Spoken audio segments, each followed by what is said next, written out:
What's going on, guys? Fighting Game Select is back, and we have Diaphone again, but we're not talking about Granblue versus Rising.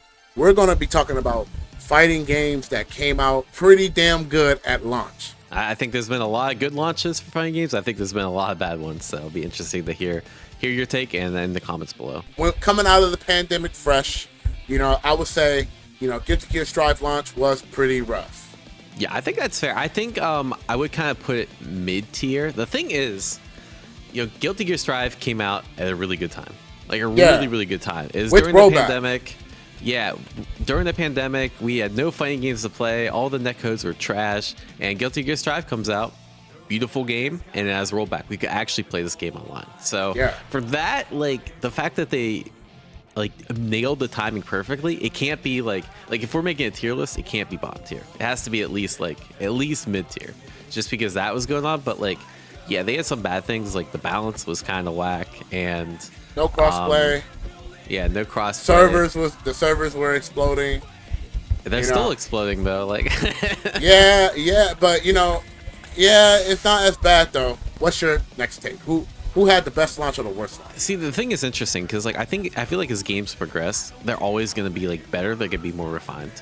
But I think the best launch in comparison to where it is now, I guess, even so, is Street Fighter VI. I think Street Fighter VI had an amazing launch, probably the best launch of any fighting game. Really, everything worked.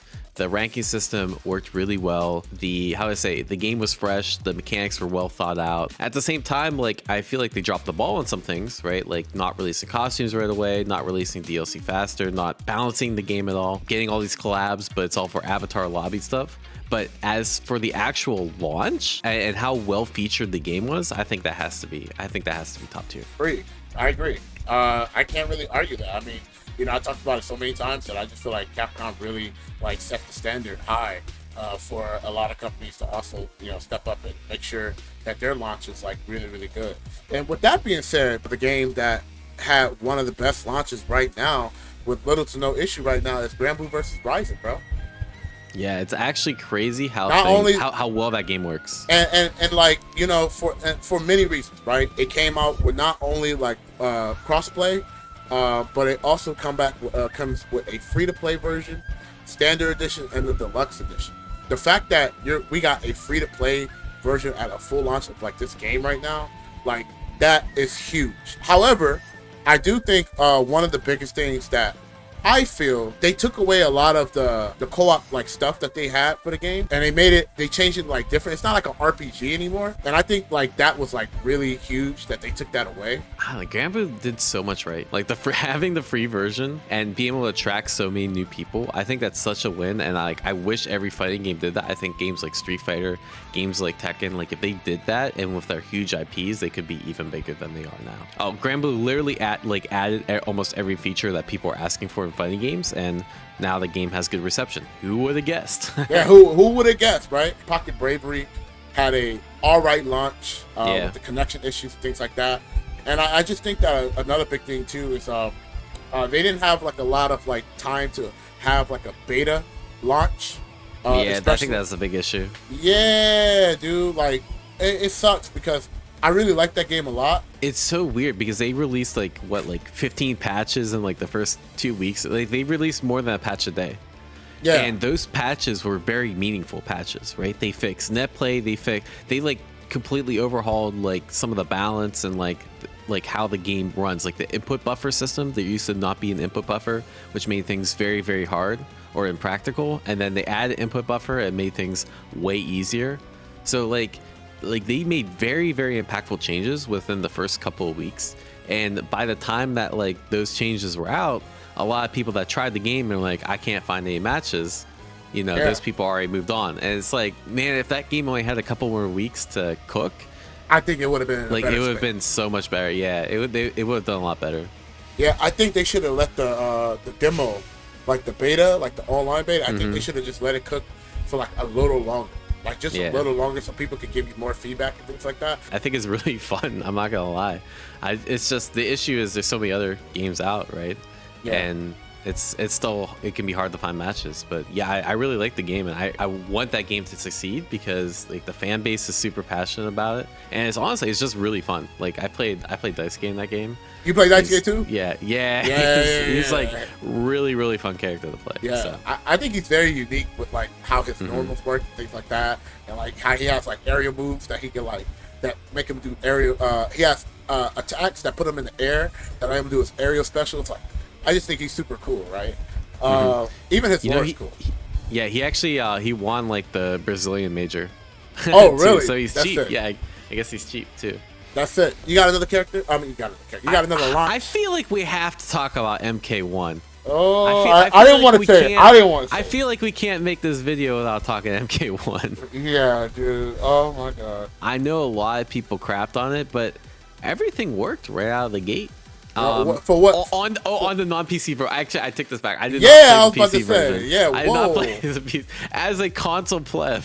Yeah. Everything worked okay. You know, it wasn't ideal. Like, you know, there's some network issues, and obviously, like... You must have didn't play the King of the Hill mode. No, I didn't play that. But and obviously, the balance was completely out of whack.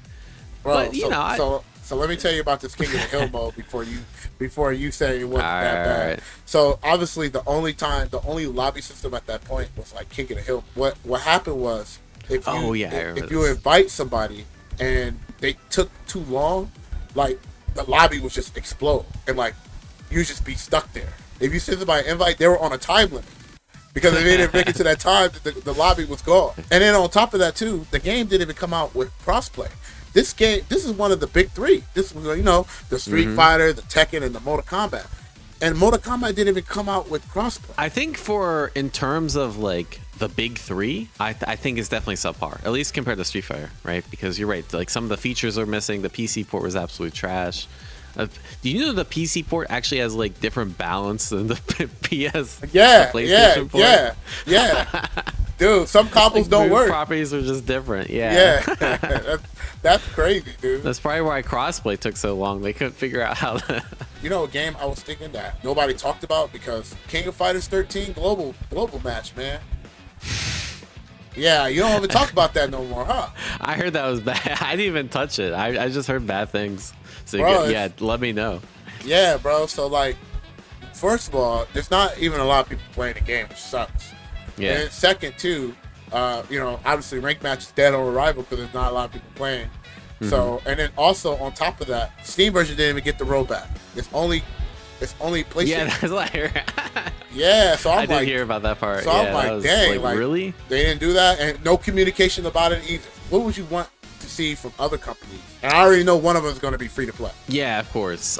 So the thing is, like, I'm thinking back to like other not so great launches, right? Like for example, DNF Duel, and I think DNF Duel actually did quite a few things right. Like the game worked out of the box, and the net play was quite good. Like I thought those were really good, especially for a non-full price game. I thought, like, you know, it's a pretty good package. It's the support after that really matters. And I think that's really where, like, you see DNF Duel that had like such a high peak and then a few months later really crashed. And I think that makes a way bigger difference than the actual launch for a lot of games, right? Like obviously the game has to function. Like if the game doesn't function on launch, then I mean you just royally messed up, right? I think the next layer on top of that is making sure you have support. So that means, you know, making sure you release an initial balance patch when your game's broken, aka don't let SSS God tier Swiftmaster rock for multiple months on end. And two, it's like, let the community know that this game's going to be supported. DNF Duel really messed that up because they didn't release a DLC character until a year and a half later. There was a tour, but it was very small in nature. So like most people just thought like, oh, after this tour's done, the game's going to be dead, so why do I bother playing it? And I think a lot of games like, you know, Granblue and Street Fighter, like we didn't really talk about that, but like they have really, like they both have a tour.